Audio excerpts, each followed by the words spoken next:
Est-ce que là... parfait. Alors, allez-y. Simplement, voilà, il faut que vous l'éteigniez.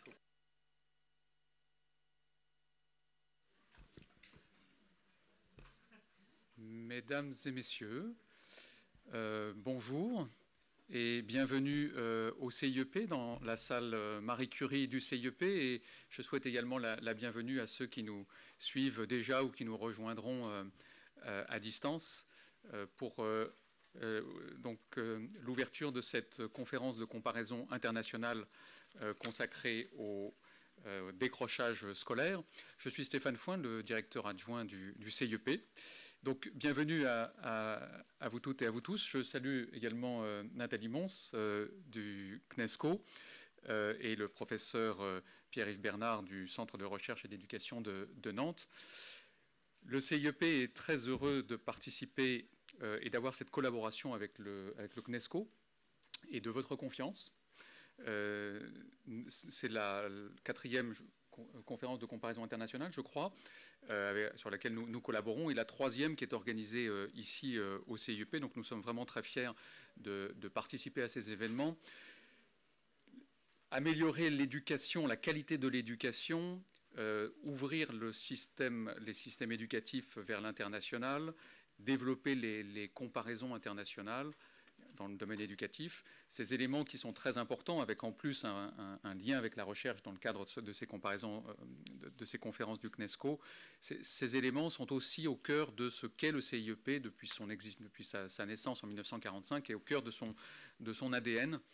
Puisque le CIEP, c'est justement, sa vocation, c'était à l'origine, et aujourd'hui toujours, d'ouvrir, en l'occurrence le système éducatif français, sur l'international, avec une méthode, la comparaison, regarder ce qui se fait de mieux, de ce qui se fait d'intéressant partout dans le monde, en Europe bien sûr, mais bien au-delà, pour améliorer la qualité, et aussi dans un esprit, je dirais, d'universalité. Tout ce qui se fait de bien et d'intéressant dans le monde entier doit nous intéresser et doit nous inspirer. Alors le CIEP travaille à cette ouverture du système éducatif français en menant des projets. Je cite très rapidement, parce que des projets européens sur lesquels nous travaillons dans le cadre des programmes Erasmus+, avec d'autres pays européens. Ça peut concerner la culture, développer la culture citoyenne, ou la lutte contre la radicalisation, ou encore développer l'interdisciplinarité dans l'enseignement secondaire en France. Nous intervenons aussi sur des projets à l'international, notamment en Afrique, dans tout le pourtour méditerranéen, et de plus en plus la thématique, je le disais à l'instant à Nathalie Mons, la thématique du décrochage scolaire est présente, elle apparaît dans les appels d'offres internationaux et dans les financements dans des pays comme la Tunisie ou d'autres, de plus en plus. Et donc l'ensemble des discussions qu'il y aura aujourd'hui, à la fois sur un peu la définition de ce décrochage, sa mesure, ce qu'on peut faire en amont du décrochage, et les expériences pour y remédier, tout cela nous intéresse énormément au CIEP.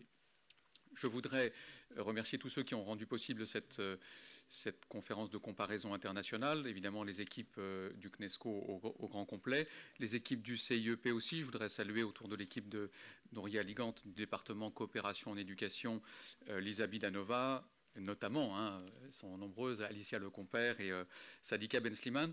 Cet après-midi, le CIEP participera dans un atelier justement sur la place des familles face au décrochage scolaire, qu'animera Sadika Ben Slimane. Et enfin, nous avons un service de l'ingénierie documentaire, le CRID du CIEP, a fait ce document, cette revue documentaire, assez détaillée et, me semble-t-il, impressionnante, justement sur la thématique de cette conférence. Donc merci encore au CNESCO et à Nathalie Mons de cette collaboration si enrichissante pour nous, et de votre confiance, et bons travaux pendant ces 2 journées. Merci de votre accueil. Évidemment, nous sommes tous heureux d'être réunis aujourd'hui pour cette, comme vous le disiez, 4e conférence de comparaison internationale. Donc, c'est un modèle maintenant de regroupement, de discussion, de réflexion des professionnels et de la recherche pour faire avancer les politiques publiques qui a l'air de fonctionner. Tout ça a commencé sur la mixité à l'école en juin 2015 avec un très beau rapport d'une équipe d'économistes qui pour la première fois a révélé l'ampleur des problèmes de ségrégation sociale et scolaire dans l'école française, avec à la suite de ce rapport et d'autres rapports évidemment certaines mesures qui avaient été prises, notamment des expérimentations sur la mixité à l'école, puis nous avons travaillé sur l'école inclusive, puis sur l'enseignement professionnel, thématique vraiment au cœur des travaux du CNESCO, dont je suis très heureuse qu'elle soit reprise aujourd'hui par l'action gouvernementale, puisque nous avions montré à l'époque que certes, il y a des équipes extrêmement engagées, il y a des innovations pédagogiques qui marquent réellement cette voie professionnelle, mais il y a aussi des problèmes d'employabilité extrêmement forts. Donc là, il est clair qu'il était important que le gouvernement s'empare de cette thématique. Et puis aujourd'hui, nous voilà réunis donc sur cette thématique du décrochage scolaire. Alors, par rapport aux autres thématiques, on pourrait presque dire que c'est un sujet sur lequel, même s'il y a encore largement à faire, au moins il y a des nets progrès de l'institution française depuis une quinzaine d'années. En effet, ce phénomène du décrochage a largement reculé depuis une quinzaine d'années. Ceci dit, il a reculé aussi dans les autres pays, puisqu'il s'agit entre autres d'une politique européenne, mais qui a trouvé toute sa déclinaison efficace dans le cadre français. Ceci dit, il reste encore aujourd'hui près d'un dixième des jeunes entre 18 et 25 ans qui quittent prématurément le système éducatif français. Donc certes, un chemin a été parcouru. Ce chemin, nous l'avions déjà pointé du doigt dans notre rapport sur les inégalités sociales à l'école, en disant attention, là, il y a vraiment des progrès, ce qui n'était pas le cas sur tout un ensemble d'autres politiques entraînant des inégalités sociales à l'école. Il y avait certains progrès parce qu'il y a une continuité dans le temps des politiques publiques. On voit que les politiques publiques s'enrichissent, mais demeurent finalement dans une même perspective au-delà des alternances politiques. Et ça, au CNESCO, nous en sommes extrêmement attachés. Pointer du doigt le fait que la continuité des politiques publiques, c'est un élément essentiel de la réussite des systèmes éducatifs. Et le deuxième élément, qui sera certainement discuté, c'est que sur de nombreux terrains locaux, autour du décrochage a pu se mettre en place des cercles vertueux de partenariat efficaces entre le local et le national. Donc des progrès, mais encore tout un ensemble de jeunes, trop nombreux, qui sortent du système éducatif français sans diplôme, gâchis humain, gâchis économique, dans un pays qui voue une véritable idolâtrie au diplôme. Alors évidemment, partout, le fait d'être diplômé est associé à toute une série d'indicateurs. Lorsqu'on n'est pas diplômé, évidemment, les chances de trouver un emploi sont plus limitées dans l'ensemble des pays.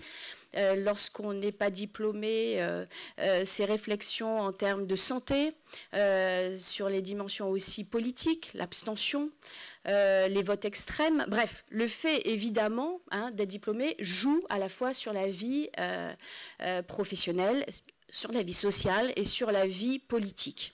Mais en France, ce lien entre le diplôme et toute une série de dimensions, notamment politiques, notamment en termes de santé, ce lien est encore plus important qu'à l'étranger.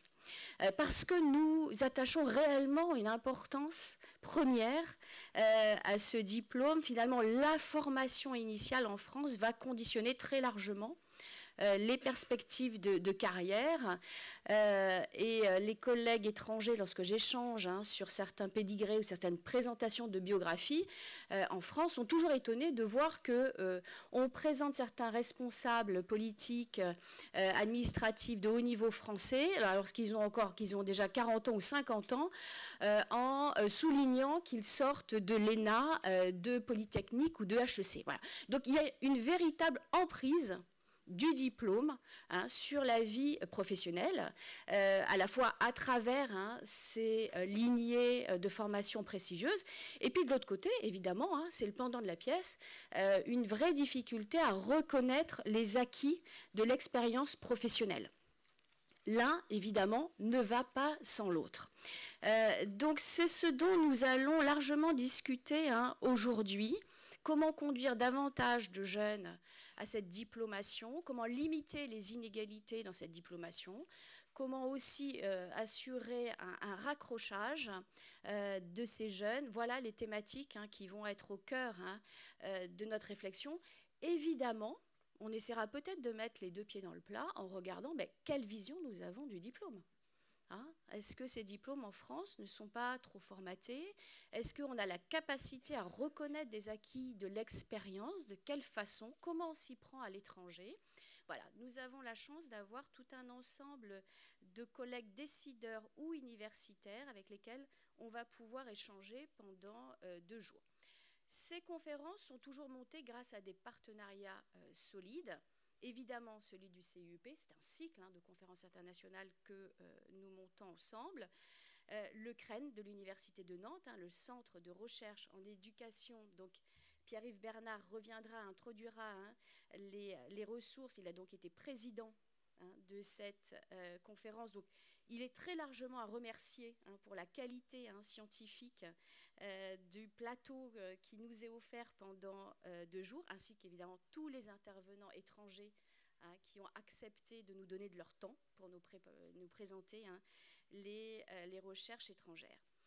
L'Université de Sorbonne, le ministère sont aussi à nos côtés pour pouvoir diffuser à distance cette conférence. Et puis, toujours un grand merci au bac professionnel accueil du lycée Louis Dardenne à Vanves. C'est eux qui assurent aujourd'hui, pendant ces 2 jours, l'accueil.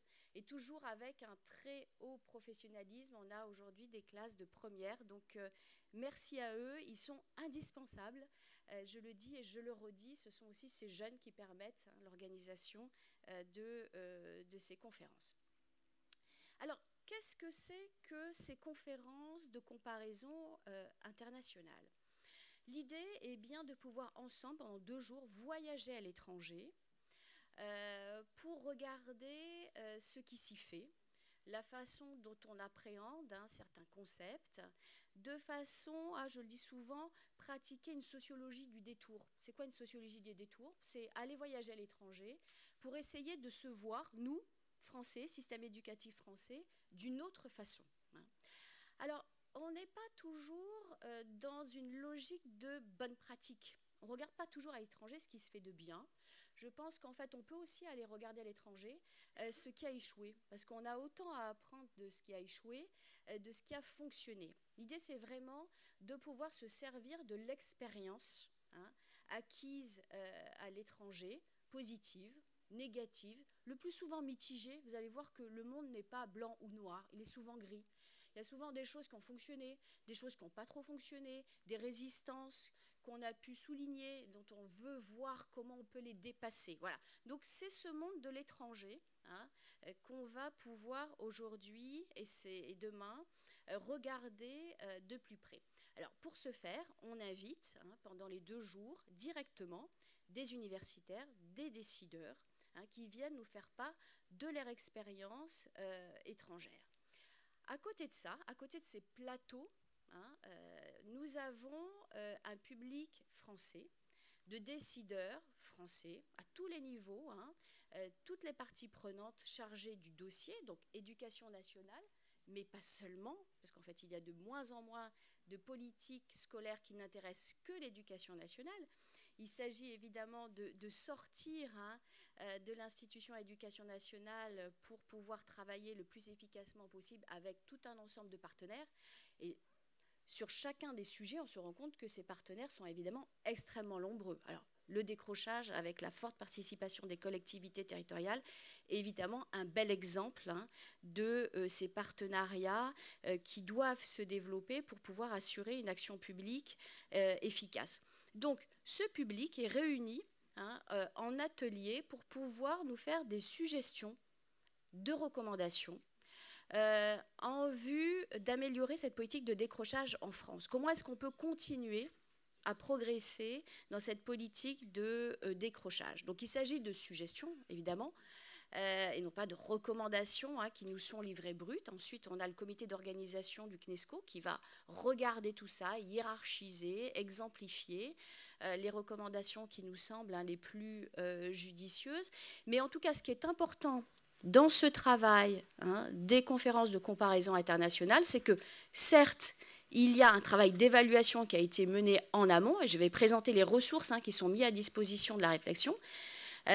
Autre ressource, évidemment, tout ce panel d'intervenants étrangers. Mais ce qui nous intéresse au Conseil national d'évaluation du système scolaire, ce n'est pas d'écrire des recommandations hors sol dans un bureau fermé pour pouvoir expliquer du haut, de façon surplombante, avec les résultats de la science, les résultats des évaluations, ce que les acteurs de terrain doivent faire. Non, ce qui nous intéresse, c'est la façon dont les acteurs de terrain vont regarder l'ensemble de ces ressources et vont s'en emparer pour eux-mêmes nous faire des recommandations sur ce qu'ils pensent qu'il faudrait faire. Voilà.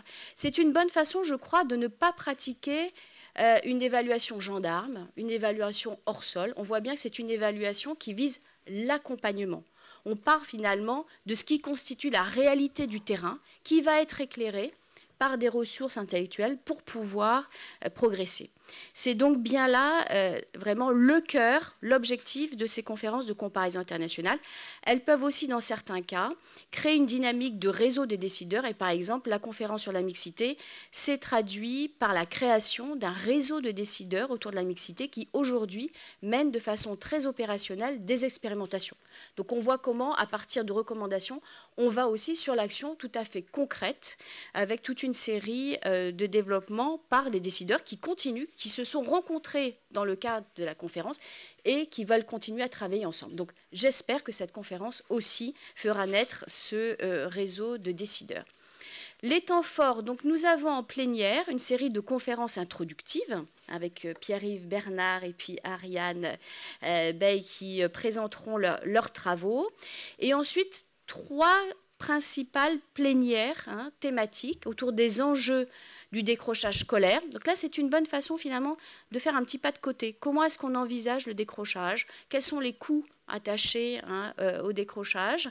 Et puis après, assez classiquement, 2 plénières autour des actions de prévention de court terme du décrochage. Et ensuite, comment on intervient pour raccrocher, pour refaire rentrer dans un cycle de diplomation des jeunes qui en sont partis. À côté de ces plénières, vous avez compris qu'il y a des temps évidemment réservés aux ateliers des décideurs français qui pourront aussi échanger avec d'autres décideurs français qui ont mis en place des expérimentations. Donc vous voyez que vraiment, on pense que pour faire des préconisations, il faut être enrichi de différentes ressources. Les productions de la conférence que vous retrouvez tous sur notre site du CNESCO, le rapport scientifique sur le décrochage scolaire de Pierre-Yves Bernard, dont il va nous présenter les différentes conclusions. Christian Monseur et puis Ariane Bey aussi produit un rapport de qualité à partir des données PISA, qu'Ariane va nous présenter sur l'absentéisme scolaire. Une revue documentaire du CIEP, merci, vous l'avez déjà cité. Et puis sachez que l'ensemble des vidéos, l'ensemble des PowerPoints sont à disposition aussi sur le site. Donc vous pouvez les réutiliser, les regarder, les reprendre aussi sur le terrain pour échanger autour d'opérations sur le décrochage. Et puis évidemment, les préconisations qui seront publiées par le CNESCO et le CIEP le 8 décembre. Alors, cette conférence est éminemment interactive. Qu'est-ce que ça veut dire? Ça veut dire que nous sommes évidemment aujourd'hui réunis au CIEP, mais nous avons à distance toute une série de groupes, de collectifs ou d'individus qui regardent, qui peuvent aussi avoir connaissance des présentations en présentiel. C'est la première fois que nous diffusons à la fois en français et en anglais. parce que c'est une grande première pour le CNESCO et le CIEP. Nous ouvrons ce qu'on en appelle le concept de conférence jumelle. C'est-à-dire que des conseils en charge de l'évaluation dans leur propre pays, au Maroc et au Chili, vont également avoir accès aux ressources de cette conférence. Vous avez compris, ressources, rapports, mais aussi l'ensemble des présentations à distance pour animer leurs propres réflexions et produire des recommandations qui seront les recommandations pour le Maroc sur le décrochage, les recommandations pour le Chili sur le décrochage. Voilà. Nous avons également des groupes en académie, donc je salue tout le monde, qui se sont réunis, qui ont été réunis dans le cadre de leur académie pour aussi bénéficier de cette conférence et produire les recommandations sur le décrochage pour leur académie, puisque évidemment, il n'y a pas une façon de faire, il n'y a pas un modèle unique, il y a bien finalement des ressources intellectuelles, des éléments de recherche qui doivent rencontrer des réalités de terrain, et ces réalités sont évidemment tout à fait diverses. C'est interactif parce que vous pouvez poser des questions, donc dans la salle assez classiquement, au micro ou sur le papier, nous laisserons du temps à ces questions. Et puis sur Internet, regardez, vous avez en dessous de la vidéo un petit Padlet qui vous permet de poser des questions. Donc nous serons aussi attentifs aux questions qui sont posées depuis les académies, depuis l'étranger, pour vous faire participer à tout ce cycle de réflexion. À tous les moments, évidemment, vous pouvez réagir sur Twitter. Et vous voyez donc le sigle pour réagir, donc hashtag CCCI décrochage. Donc n'hésitez pas évidemment à intervenir. Nous avons un œil, toute l'équipe du CNISCO et du CIEP ont également un œil donc, sur l'ensemble de vos questions, de vos commentaires qui remontent de cette façon-là. L'idée étant évidemment que ce soit le plus interactif possible. Voilà. Avant de commencer les interventions, nous voulions, entendre des acteurs qu'on n'entend pas toujours dans les conférences de professionnels sur l'éducation. Alors, de qui je veux parler? Je veux parler des élèves. Les élèves, alors c'est vrai qu'on s'en soucie assez directement et on leur donne assez peu la parole. Donc, il nous paraissait important de pouvoir les faire intervenir dès le début de nos réflexions à travers une série de témoignages. Ces témoignages ont été recueillis par Canopée Grand Est. Voilà, et nous donnons la parole à ces jeunes pour comprendre depuis l'intérieur ce qu'ils ont vécu.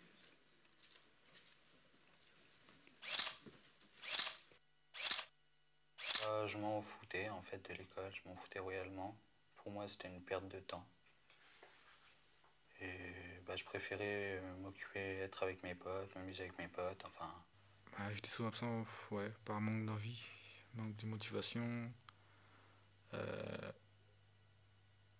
Parce que j'ai les fréquentations. J'y voyais pas d'importance quoi. Je voyais pas à quoi ça pouvait me servir. Je pense que depuis que j'ai perdu mon frère, c'est ce qui a fait que j'avais plus d'importance en fait. L'école, la vie en général, c'était pas quelque chose d'intéressant pour moi en fait. J'ai arrêté ma scolarité suite à ma grossesse, ma première grossesse, que j'ai menée à terme. Donc j'ai eu un petit garçon et j'ai voulu me consacrer entièrement à lui. Au début, j'habitais en Italie et mes parents ils ont dit qu'on devait aller en France. Je me faisais taper, insulter tous les jours. Le moindre truc que je faisais, le moindre truc que je disais, des fois j'essayais de me défendre, mais ça allait plus loin. On me disait que j'étais grosse, que j'étais moche. Moi j'ai eu peur parce que j'ai eu peur de perdre mes amis, de laisser mes amis en Italie et les maîtresses, les profs et tout le monde. Et de venir en France, et dans un pays que je connais pas la langue et je le connais pas. Non, je voulais pas m'arrêter. Je voulais continuer à être perturbatrice. Certes, je savais que ça dérangeait les autres élèves qui voulaient beaucoup plus travailler, mais c'était le seul moyen que je trouvais pour être vu et entendu par les professeurs. Ils suivaient que les meilleurs, quoi, ceux qui étaient bons, et ceux qui avaient des difficultés, ils les laissaient tomber, quoi, ils les laissaient travailler seuls dans leur coin. C'est un peu difficile. Et j'avais pas envie de dire que j'y arrivais plus. J'avais peur de me faire juger par les professeurs par mes parents. Et je faisais toujours celle qui comprenait tout pour pas me faire juger, en fait, tout simplement. J'ai pas compris pourquoi on m'avait pas donné ma chance. Avec 11,50 de moyenne en 3e, j'aurais dû aller en général. Et le professeur principal qui s'entendait pas bien avec moi m'a mal jugé et m'a envoyé dans quelque chose qui me plaisait pas. Et c'est ça qui a abouti justement à une déscolarisation. Je me sentais un peu peut-être abandonné des professeurs et de l'éducation en général. Donc bah, à force, j'ai pas tenu le choc. J'ai voulu en finir. J'ai voulu partir. Mes parents, ils ont réagi un peu bêtement. Ils venaient tous les deux d'un milieu ouvrier, donc ils ne s'attendaient pas spécialement à ce que je fasse de grandes études. Si pour eux, je pouvais faire un CAP et finir ouvrier dans la même usine qu'eux, ça leur allait. Ils n'avaient pas beaucoup d'attentes à ce niveau-là.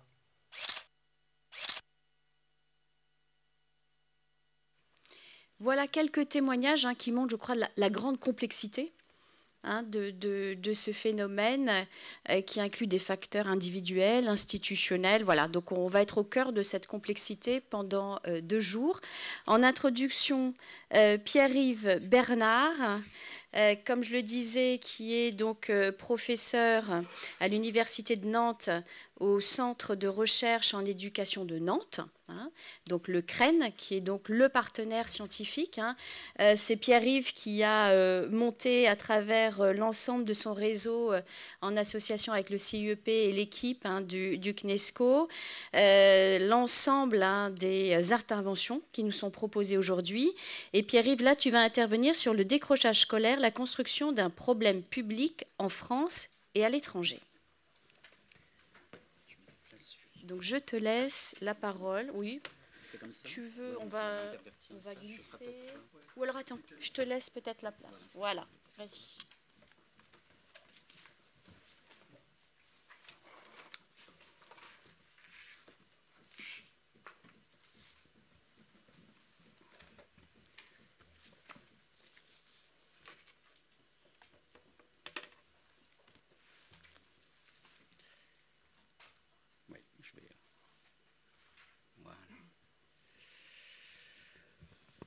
Bien, bonjour à toutes et à tous. Merci Nathalie pour cette présentation. Je tiens d'abord à remercier un certain nombre de personnes. Alors d'abord les membres du comité d'organisation de cette conférence qui ont fait un travail remarquable. Donc je les vois là dispersés dans la salle et c'est grâce à eux aussi que cette conférence se réalise. Bien sûr, les experts internationaux qui ont accepté de venir à cette conférence pour apporter leurs résultats de recherche, le CIEP qui nous accueille, les traducteurs qui font un travail parfois difficile, et puis bien sûr l'équipe du CNESCO.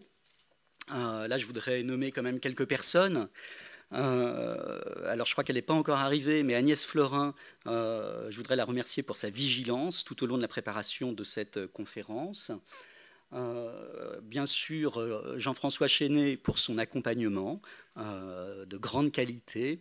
Et puis des remerciements particuliers pour Émilie Elmeid, qui a été la grande orchestratrice, j'ai même du mal à le dire, de cette conférence, avec un travail considérable fait avec tact, pertinence et une disponibilité à toute épreuve. Alors, bon, moi, il me revient la lourde responsabilité de la première intervention sur le sujet qui nous préoccupe aujourd'hui.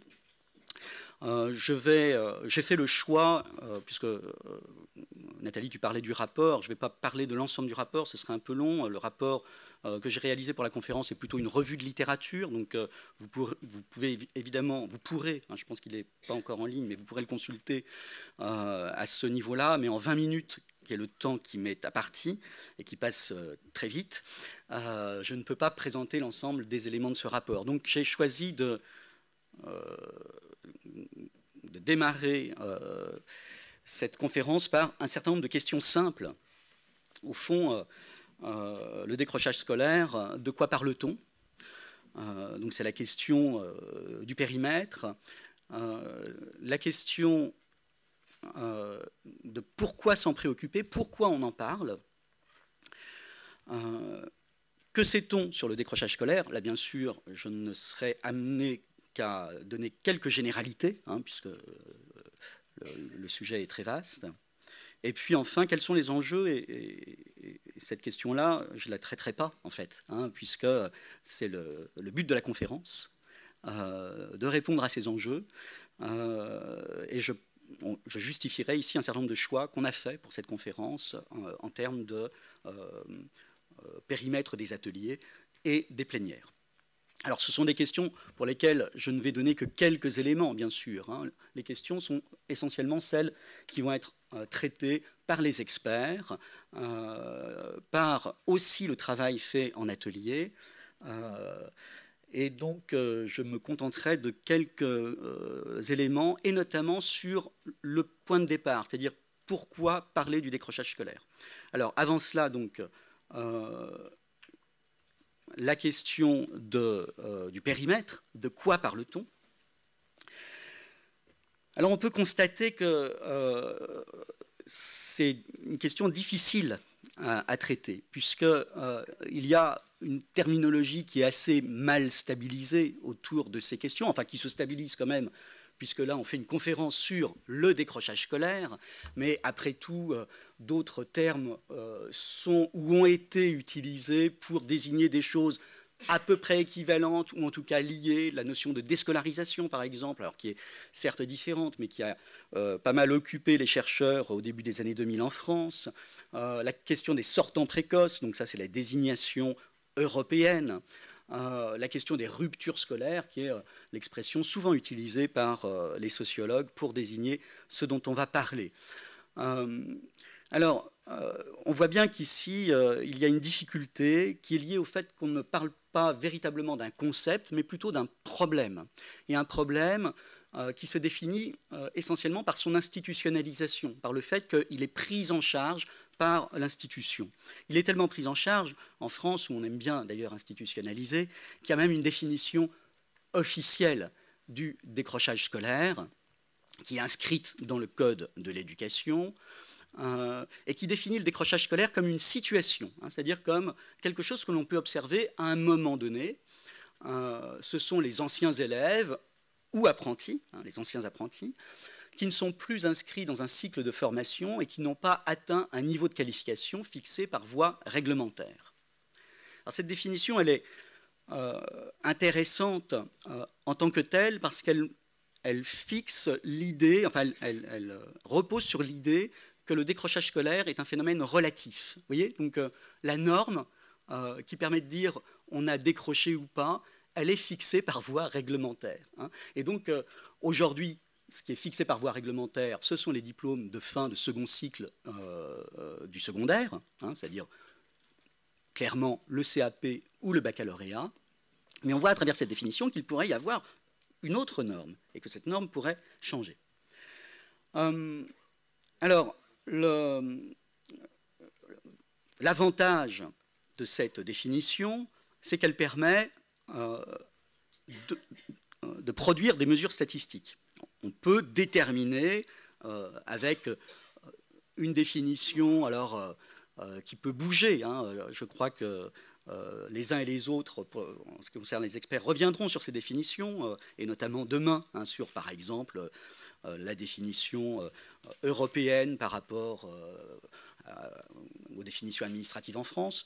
Bref, en tout cas, le point commun de toutes ces définitions, c'est qu'elles permettent de donner des mesures statistiques, donc de faire des comparaisons dans le temps.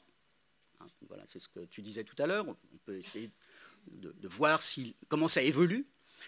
Et puis dans l'espace, c'est toute la question des comparaisons internationales qui n'est pas si simple que ça, et je crois qu'on aura une intervention demain là-dessus, pour montrer que la norme du diplôme, qui est une norme donc relative, eh bien, elle est aussi relative géographiquement. Mais cette définition, elle présente un inconvénient qui est celui d'occulter ce qui se passe avant la situation du décrochage. Après tout, un élève qui décroche, on l'a bien vu dans les extraits vidéo, c'est un élève qui a un parcours, qui a une expérience, et ce parcours et cette expérience, il est à prendre en compte. Le décrochage, il s'inscrit dans les parcours antérieurs. J'y reviendrai tout à l'heure, de manière plus ou moins diverse et déterminée, mais c'est toujours dans le parcours antérieur qu'il faut aller chercher, bien sûr, ce qui s'est passé, qui permettent de dire que le décrochage scolaire, c'est aussi plutôt un processus. Alors, ce n'est pas d'abord un processus, c'est aussi un processus au sens où ce processus lui-même n'est pas totalement déterminé. Évidemment, on ne peut pas considérer que, par exemple, quand on identifie un processus, ça va se terminer automatiquement par un décrochage scolaire. Heureusement, c'est tout justement l'espace de l'action pédagogique dans les écoles et de l'action publique au niveau des pouvoirs publics. Alors, pourquoi s'en préoccuper? Alors la question peut sembler un peu provocatrice. Là, on est tous réunis. Finalement, pourquoi? Pourquoi parler du décrochage scolaire? Quel est le problème, en fait? Avant d'essayer de donner des éléments de réponse, cette question, elle se pose d'autant plus qu'il y a deux paradoxes tout à fait étonnants. Premier paradoxe, le fait que des jeunes sortent sans avoir obtenu un diplôme de fin d'études secondaires en France du système éducatif n'est pas un phénomène nouveau, bien au contraire. Donc c'est un problème ancien, et j'insiste sur le mot problème, alors même que la question du décrochage scolaire, c'est une désignation nouvelle. Problème ancien qui était désigné plutôt par les termes du marché du travail, sortant non qualifiés, bas niveau de qualification. Et puis il y a eu un moment en France où on est passé de cette problématique, on va dire plutôt marché du travail, à une problématique plutôt scolaire. Deuxième paradoxe, une diminution tendancielle, pour autant qu'on ait des statistiques justement sur les sortants du système éducatif, mais une dramatisation finalement très récente en termes scolaires tout au moins. Un petit graphique. Donc ça, ce sont les taux de sortants précoces, c'est donc la statistique européenne en France de 1978 à 2014. Bon, le chiffre de 2014 ne s'est pas avéré tout à fait exact, mais peu importe.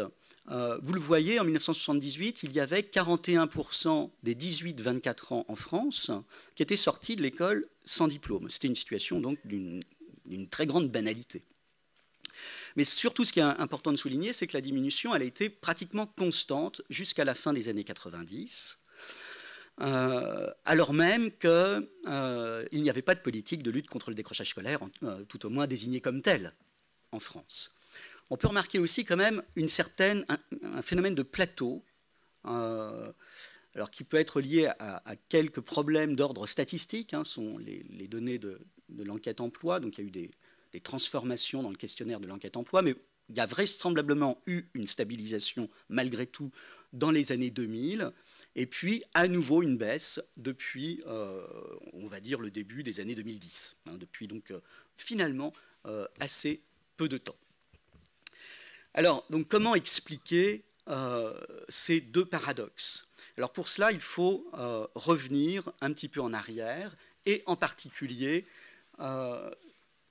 revenir sur la genèse de l'expression décrochage scolaire et des raisons pour lesquelles cette expression a désigné progressivement un problème scolaire. Alors la notion est née aux États-Unis, c'est ce que montre l'historien Sherman Dorn dans l'ouvrage qu'il a consacré au problème du décrochage. Le terme d'ailleurs est assez ancien aux États-Unis, appliqué au domaine scolaire. Le terme dropping out ou to drop out pour désigner le fait que l'on décroche littéralement. Il est déjà utilisé à la fin du XIXe siècle, mais aux États-Unis, c'est surtout dans les années 1960 qu'il va devenir un problème éducatif considéré comme central, avec des statistiques, avec un suivi sur ces statistiques, etc., et qui montre bien qu'on est dans ce contexte-là, dans l'idée que le décrochage scolaire est un problème parce qu'à l'époque, aux États-Unis, on essaye de fonder une école assez fortement intégratrice. On n'y arrive pas, il y a beaucoup de décrocheurs, il y a beaucoup de problèmes, mais c'est considéré précisément comme un problème.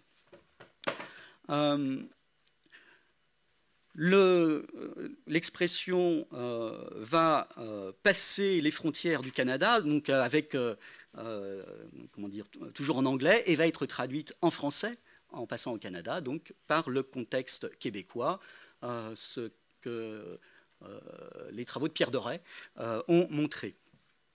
Et surtout dans les années 90, donc avec un petit décalage dans le temps. En Europe, voilà, il faut attendre finalement 2000 avec le sommet de Lisbonne, relancé en 2009 avec Éducation 2020, pour que l'on fixe un objectif de réduction des sortants précoces en dessous du seuil des 10% des 18-24 ans. Alors, pourquoi en Europe une préoccupation qui apparaît à la fin des années 90? Je pense que la principale question, et Nathalie l'a déjà mentionné, et on y reviendra surtout demain, à travers les interventions de demain, c'est la question de l'insertion professionnelle des jeunes sortant sans diplôme, qui partout est pénalisante, mais surtout cette pénalisation de la sortie sans diplôme s'aggrave dans le temps, c'est-à-dire qu'à l'époque où il y en avait 40%, bon, l'écart de risque de chômage entre ceux qui n'avaient pas de diplôme et ceux qui étaient diplômés était relativement limité. Je dis bien relativement limité, il existait quand même. Mais aujourd'hui, au fur et à mesure que le nombre de décrocheurs diminue, cet écart augmente. Voilà, donc c'est dans ce contexte-là, et avec une certaine résistance, il faut bien le dire, du système éducatif français, qu'on va avoir, à la fin des années 90, les premières occurrences de l'expression décrochage scolaire, notamment dans le colloque de Lyon, organisé par la Bouture, qui s'appelle les lycéens décrocheurs.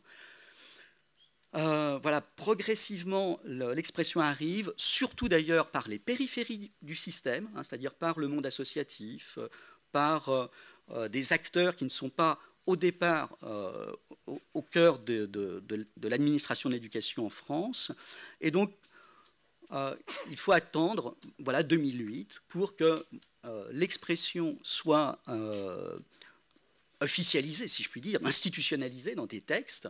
Hein, c'est la circulaire interministérielle du 18 décembre 2008, dans le cadre du plan Espoir banlieue à l'époque. Voilà, et puis j'ai mis bon, ce qui va se décliner en une série d'actions plus ou moins structurées, et peut-être le plan Tous mobilisés contre le décrochage scolaire du 21 novembre 2014 en est la meilleure illustration. Que sait-on du phénomène?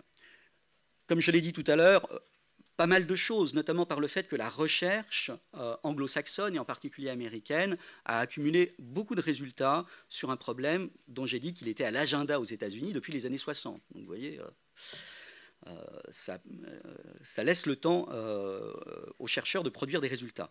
Alors, c'est toujours très difficile de présenter de manière très synthétique les données là-dessus, mais on pourrait considérer que a été dominante une approche par les facteurs de risque au niveau des individus. Et donc, ces facteurs de risque, on les connaît bien. Il y a des inégalités selon le genre. Les garçons décrochent plus que les filles. Selon le milieu social, il y a des écarts très importants selon l'origine sociale et notamment selon le capital culturel des parents. Et puis surtout, peut-être le facteur qui revient dans la plupart des travaux, c'est l'importance des premiers acquis scolaires.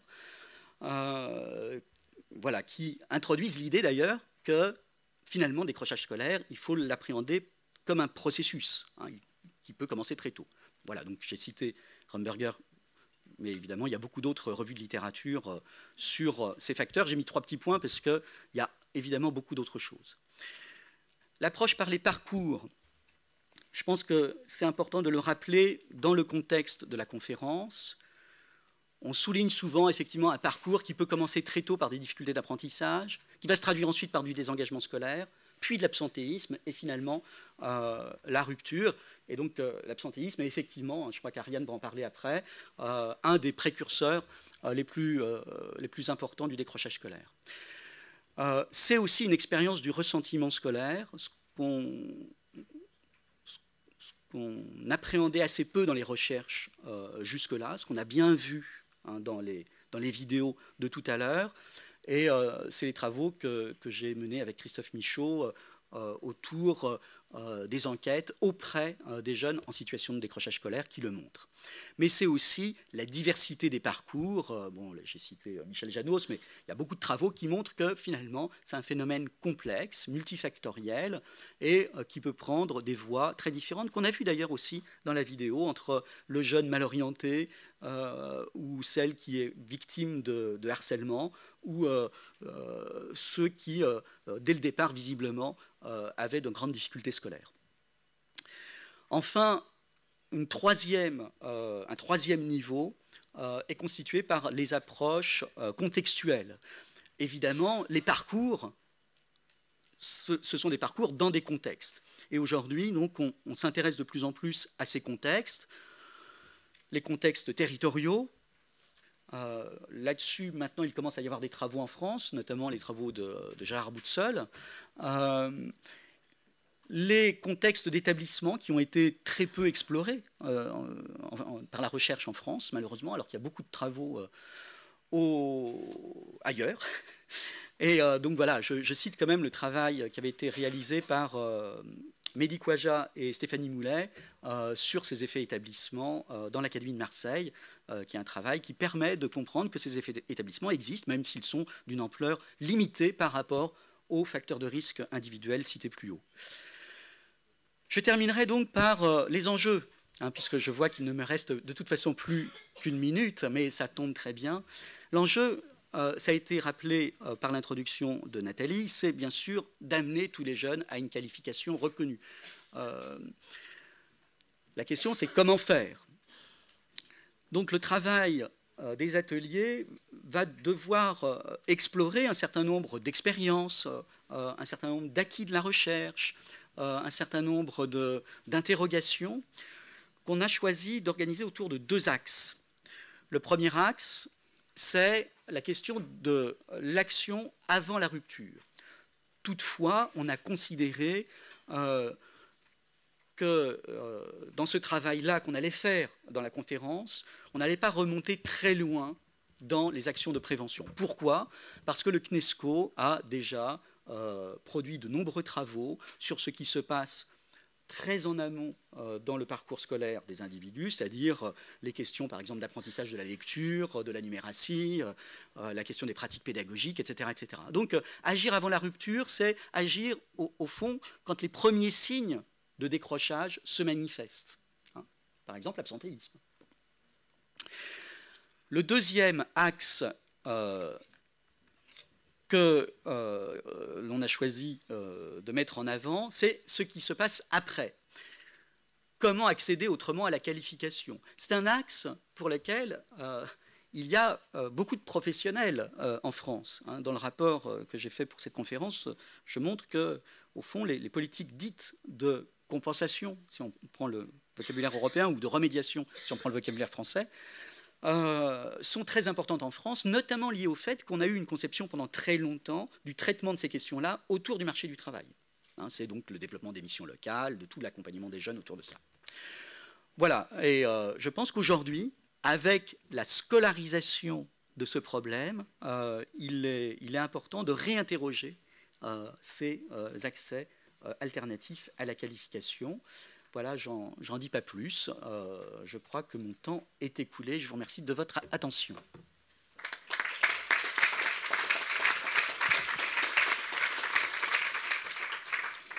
Merci Pierre-Yves d'avoir campé les points d'intérêt, les enjeux, le périmètre de notre réflexion pendant ces 2 jours.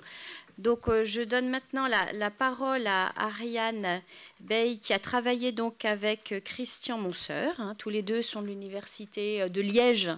Et nous avons le plaisir de pouvoir travailler avec eux sur tout un ensemble de rapports, puisqu'ils étaient aussi Leur contribution a été aussi une des contributions phares dans le rapport sur les inégalités sociales à l'école que nous avions publié en 2016. Donc je laisse la parole à Ariane. Une comparaison internationale de l'absentéisme scolaire, l'apport de PISA. Donc là on est bien juste avant, sur ces fameux signes précurseurs dont parlait Pierre-Yves. Et donc au-delà de cette présentation à l'oral, il y a évidemment, pour ceux qui veulent aller plus loin, le rapport qui est en ligne. Merci Nathalie. On m'entend bien ? Ah oui, je ne suis pas sur le bon PowerPoint. Voilà, parfait, merci. Voilà, je suis heureuse de vous présenter ici le rapport réalisé effectivement avec mon collègue Christian Monseur. Nous avons travaillé à la demande du UNESCO sur la question de l'absentéisme.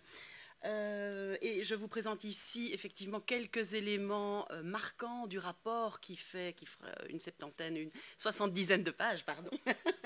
Donc vous avez voilà, vu ma provenance. Alors pourquoi l'absentéisme? Effectivement, Pierre-Yves Bernard l'a déjà amorcé. Il s'agit d'un des 3 prédicteurs les plus puissants du décrochage scolaire, avec les problèmes comportementaux, la faiblesse scolaire. L'absentéisme est l'un des 3 déterminants du décrochage.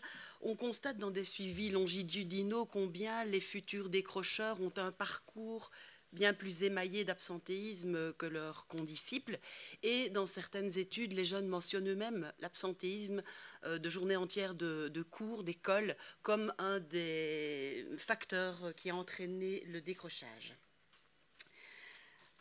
Donc le graphique que vous avez là, la schématisation montre que sur un continuum qui va de l'engagement scolaire plein au décrochage, on retrouvera souvent l'absentéisme comme un symptôme ou un prédicteur du décrochage. Alors il y a 2 objectifs à cette présentation, c'est cerner les facteurs liés à l'absentéisme en France, et puis, comme nous travaillons dans une perspective internationale, c'est aussi de cerner les spécificités de la France par rapport aux autres pays industrialisés. Nous avons travaillé avec la base de données PISA 2015 qui contient 3 questions intéressantes pour notre projet. On a demandé aux jeunes de 15 ans si, au cours des 2 dernières semaines complètes de cours, les situations suivantes s'étaient produites, c'est-à-dire j'ai séché toute une journée de cours ou j'ai séché certains cours et je suis arrivée en retard à l'école. Alors, je peux déjà présenter les proportions de jeunes qui ont répondu à ces 3 questions. On remarque que le délit scolaire le plus fréquent ou la forme d'absentéisme la plus fréquente, c'est l'arrivée tardive à des cours, avec plus de la moitié des jeunes qui ont déclaré ça. Puis un quart des jeunes ont déclaré avoir manqué certains cours. Je ne vais pas m'attarder sur cela parce que j'ai bien d'autres choses à vous dire, mais on a constaté tout de même que ces 2 phénomènes étaient en augmentation du point de vue diachronique et augmentation assez conséquente. Concernant le fait d'avoir séché certains cours, là on trouve 11% de jeunes qui ont répondu par l'affirmative. Par rapport à ce taux, à cette proportion, la France est assez similaire à beaucoup de ses voisins européens et à une moyenne même relative, qui peut être qualifiée de relativement favorable quand on la compare par exemple à la moyenne des pays anglo-saxons ou des pays méditerranéens où on atteint souvent des 20% d'absence à des journées entières de cours. Donc des chiffres voilà, relativement moyen, dans la moyenne basse peut-être, à pointer également 2 situations intéressantes, celle de l'Islande et des Pays-Bas, où là on trouve des taux vraiment extrêmement peu élevés d'absence à des journées complètes de cours. Et je pointe spécifiquement les Pays-Bas parce qu'il va y avoir une présentation tout à l'heure. Et je sais qu'il y a une politique très volontariste menée aux Pays-Bas en termes d'absentéisme, donc c'était intéressant de voir la convergence de ces données avec cette politique.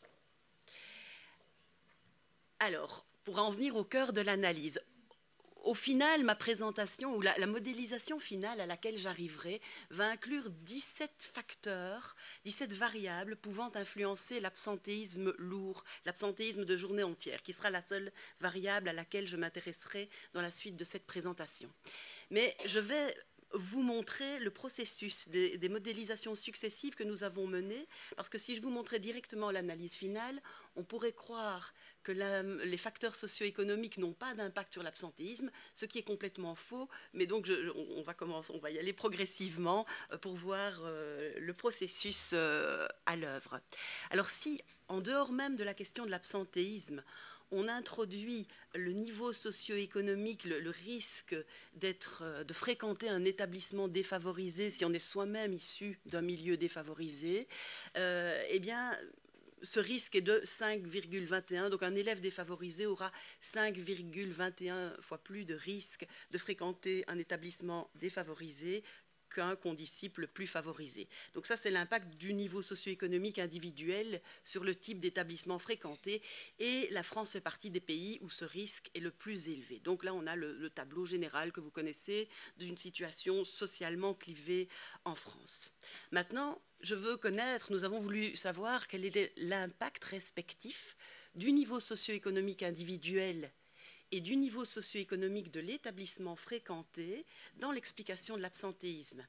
Et là, on voit que quand on introduit simultanément le niveau individuel et le niveau école, le niveau individuel disparaît dans l'explication. Seul le niveau établissement compte dans l'explication de l'absentéisme. Donc, une fois qu'on est dans un établissement défavorisé, ce n'est plus le propre niveau socio-économique qui va jouer, c'est bien le fait d'être dans cet établissement défavorisé. Et ce risque-là de 3,19 est parmi les deux plus élevés des 30 pays industrialisés retenus. Donc il y a une vraie pénalité supplémentaire à fréquenter un établissement défavorisé en France, pénalité qui est effectivement plus associée au fait d'être soi-même défavorisé au départ, dans le fait d'entrer dans ce type d'établissement. Mais une fois qu'on y est entré, en quelque sorte, le niveau individuel ne joue plus, c'est bien celui de l'établissement.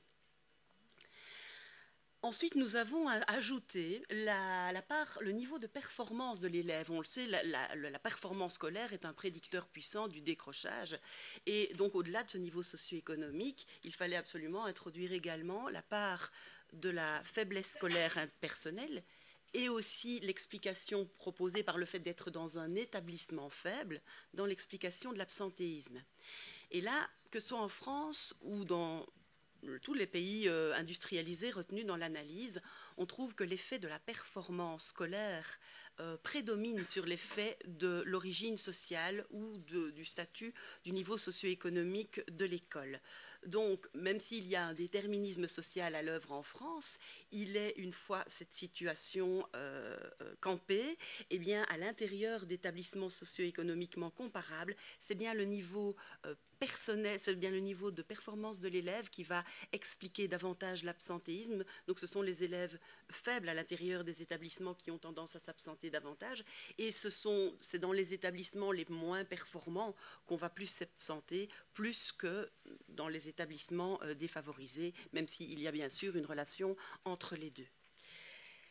Ça m'amène à vous présenter ce schéma, j'espère qu'il restera relativement lisible pour vous, où nous avons voulu étudier le phénomène de la concentration de l'absentéisme dans certains établissements. Il s'agit ici finalement d'un graphique qui peut aussi être lu comme une analyse des caractéristiques des systèmes éducatifs et des phénomènes de concentration de l'absentéisme. Nous avons d'une part, sur l'axe horizontal, représenté la part de différence entre écoles en termes de performance en lecture. Donc, dans les pays où une école est différente d'une autre en termes de performance en lecture, ces pays sont sur la droite du graphique, et on trouve là typiquement les pays du modèle de la séparation de Nathalie Mons. On trouve la Belgique, on trouve l'Allemagne, on trouve le Luxembourg, la Suisse, mais on trouve aussi la France et la Hongrie tout en haut à droite du graphique. Et on a associé cette donnée aux différences entre écoles en termes d'absentéisme, et la situation de la France. Et donc là, les pays au-dessus du graphique sont les pays où l'absentéisme est le plus concentré dans certaines écoles et pas dans d'autres.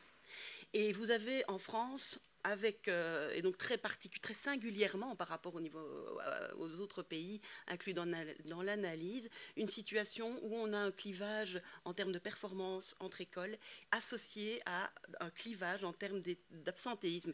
C'est-à-dire qu'il y a des établissements, de grandes différences entre écoles en termes de performance, mais aussi en termes d'établissements où on s'absente plus régulièrement. Et vous voyez qu'en bas à gauche du graphique, on retrouve en gros les pays anglo-saxons notamment et les pays scandinaves où on a à la fois de faibles différences entre écoles et de faibles concentrations des phénomènes d'absentéisme. Alors à ce stade, on peut poser la question de savoir, une fois ces mécanismes systémiques lourds mis en avant, on peut poser la question de l'effet de composition de l'établissement. L'effet de composition, typiquement, on peut se poser la question de savoir si un élève s'absente davantage parce qu'il est dans une école aux ressources de qualité moindre par rapport à l'enseignement qu'on est censé lui donner, ou s'il s'absente parce qu'il est dans un établissement où les pairs également s'absentent. Et on sait qu'à l'adolescence, les phénomènes d'affiliation entre adolescents, et particulièrement dans les milieux défavorisés, où il va parfois avoir une logique de conflit entre le groupe de pairs et les normes du groupe de pairs de référence qui seront peut-être plus orientées vers la rue, et puis les normes scolaires du bon élève vont pouvoir être conflictuelles. Et donc il y a vraiment cette tension, et les jeunes peuvent être amenés à être dans des situations où ils s'absentent parce que leur groupe de pairs de référence s'absente également. Nous avons donc introduit dans l'analyse, par rapport aux analyses précédentes, le niveau moyen d'absence des pairs dans l'école pour voir s'il restait, au-delà des facteurs de performance et des facteurs socio-économiques, une explication supplémentaire apportée par le niveau d'absentéisme des pairs. Et effectivement, on va trouver un effet significatif, et on le trouve d'ailleurs dans 24 des 30 pays introduits dans l'analyse, un effet d'entraînement des pairs. Donc, à performance égale et à niveau socio-économique comparable, il y a des établissements où les pairs s'absentent plus que d'autres, et ça entraîne un cercle vicieux où l'élève va s'absenter avec ses pairs. Et pour être un peu provocatrice, mais je connais cette réalité en tout cas en Belgique, je dirais également qu'il y a des établissements où on laisse plus s'absenter les élèves que d'autres, alors que dans d'autres établissements, l'absentéisme est pris en compte et surveillé, suivi dès le début de l'apparition du phénomène. Et c'est intéressant à pointer puisqu'on voit que donc à caractéristiques scolaires et sociales comparables, on a des différences sur cette question de l'absentéisme des pairs. Alors j'en viens maintenant à la modélisation finale, où nous avons introduit toute une série de variables qui pouvaient être associées au décrochage ou à l'absentéisme dans la littérature et dont nous disposions dans l'enquête PISA. Nous avons voulu donc savoir... Nous avons introduit simultanément dans l'analyse 17 variables. Alors, il y a des données socio-démographiques, le niveau socio-économique de l'élève, son statut par rapport à l'immigration. Il y a des variables de performance. Là, au-delà de la performance de l'élève, nous avons ajouté le redoublement ou la filière. Nous avions des variables de motivation, motivation intrinsèque par rapport aux sciences, parce que nous étions dans PISA 2015, motivation instrumentale par rapport aux sciences, l'intérêt général pour les sciences. Ce que j'ai un peu grossièrement appelé attitude, le sentiment d'appartenance à l'école, dont on imagine qu'il peut conduire à moins d'absentéisme, le sentiment d'être traité injustement de la part des enseignants. La relation élève-enseignant est souvent mise en avant aussi dans les littératures sur le décrochage. Les phénomènes de harcèlement, en écho avec les vidéos, ces phénomènes de harcèlement pourraient provoquer plus d'absentéisme. L'anxiété par rapport aux évaluations, parce qu'on trouve souvent une singularité française avec cet indicateur. Et puis nous avons également introduit des données au niveau école, c'est-à-dire le niveau socio-économique moyen de l'école et son niveau de performance, comme déjà introduit précédemment, le taux d'absentéisme moyen dans l'école, donc pour mesurer ces fameux effets de pair, puis le climat de discipline et la taille de l'école qui peuvent jouer dans l'explication de l'absentéisme. Le raisonnement que je tiens ici, c'est à caractéristiques comparables, donc toutes choses égales par ailleurs, est-ce que la variable introduite explique encore significativement plus d'absentéisme ou pas? Alors ce qui est intéressant dans les résultats que je vais vous montrer, c'est de voir à la fois ce qui disparaît et puis ce qui apparaît. Dans les données sociodémographiques, ça ce n'est pas étonnant par rapport à ce que je vous ai déjà dit, il n'y a pas d'impact du facteur individuel socio-économique une fois toutes les autres variables prises en compte. Par contre, il y a un impact important du statut par rapport à l'immigration. Et ça, nous l'avions déjà montré avec Christian Monseur dans le rapport sur les inégalités. Il y a quand même une question assez, une originalité, une spécificité, je dirais, relativement française par rapport à cette question de l'immigration sur laquelle il faudrait vraiment qu'on se plonge encore davantage. Parce que cette variable, encore une fois, ressort à toutes choses égales. Par ailleurs, les élèves issus de l'immigration s'absentent plus que leurs condisciples. Alors, ce qui est étonnant, c'est que tous les indicateurs de performance là disparaissent dans cette analyse. Performance individuelle de l'élève, redoublement filière, non plus d'impact, toutes choses égales par ailleurs. La motivation intrinsèque joue positivement, c'est-à-dire que là, plus l'élève est motivé intrinsèquement pour les sciences, moins il s'absente.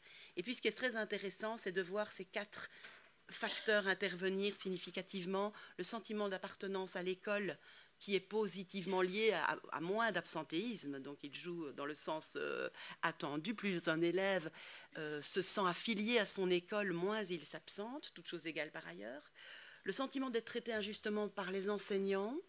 Je vous montrerai dans un instant les items qui ont mesuré cela parce que c'est une variable assez intéressante. Et donc là, il est lié négativement à l'absentéisme. Plus l'élève se sent injustement traité par les enseignants, plus il déclare par ailleurs s'être absenté au cours des 15 derniers jours.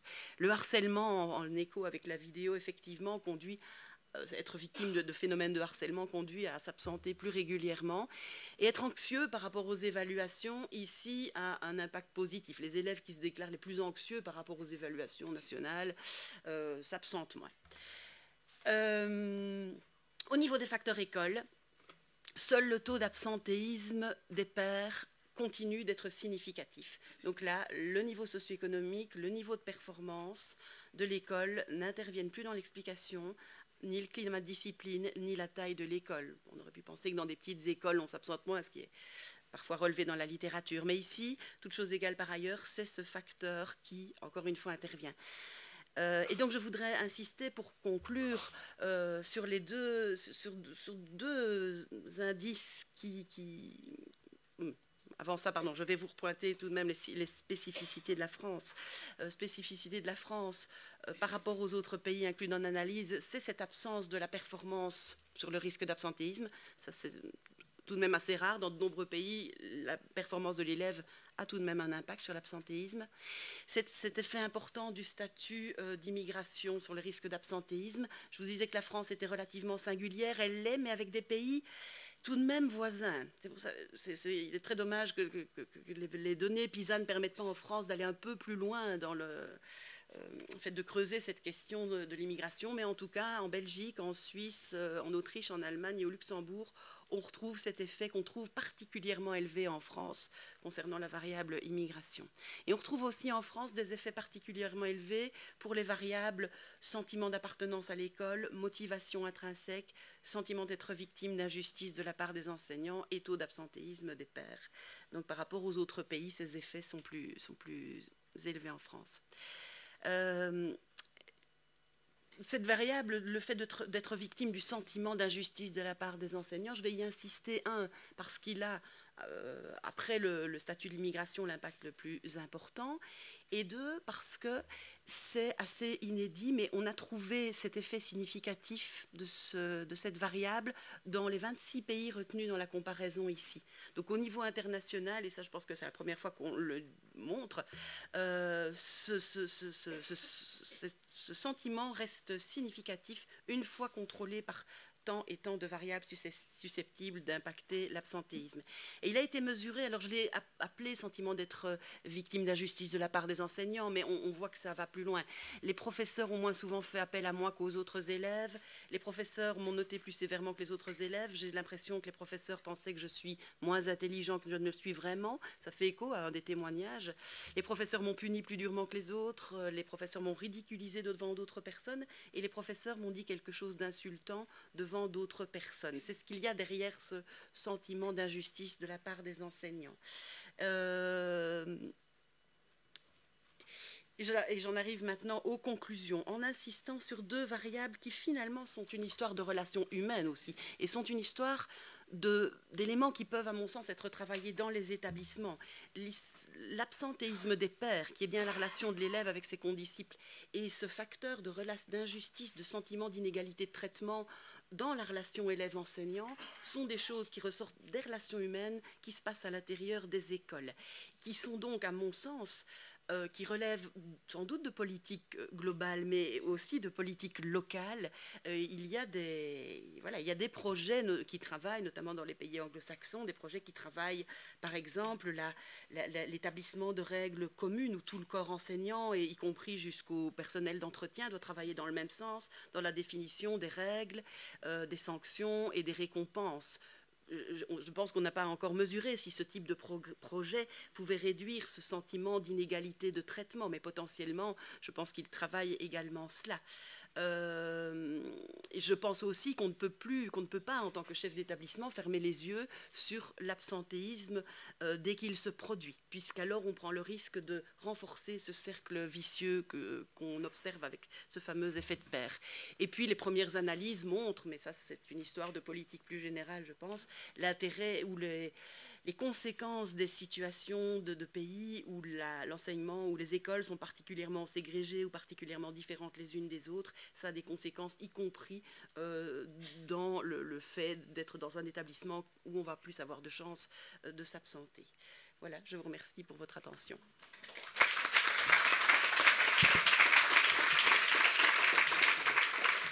Merci beaucoup à Pierre-Yves et Ariane. Alors, gardez bien vos questions. Je pense qu'on aura envie de vous questionner. On a un temps de discussion ensemble à la fin de la plénière 1, donc on vous réinterrogera certainement. Je pense qu'il y a plein de choses, évidemment, sur lesquelles on a envie de discuter.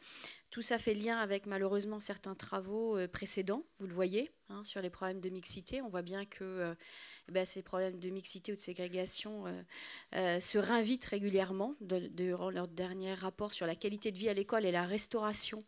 Le problème de la composition sociale des établissements et les problèmes de ségrégation s'étaient aussi réinvités dans l'accès à la restauration. Donc je pense que il faut vraiment qu'on commence à voir que c'est une thématique qui doit être traitée. Alors, nous sommes, comme je vous l'ai dit, aussi à distance dans cette conférence, donc il faut qu'on soit assez réglo en termes de temps. Donc je vous propose une petite, je regarde les organisateurs, oui, voilà, 15 minutes maximum, le grand chef a dit. Donc il est 11h15. Je vous propose que l'on puisse se retrouver à 11h30 maximum, puisque à distance, ils seront également là pour qu'on commence à 11h.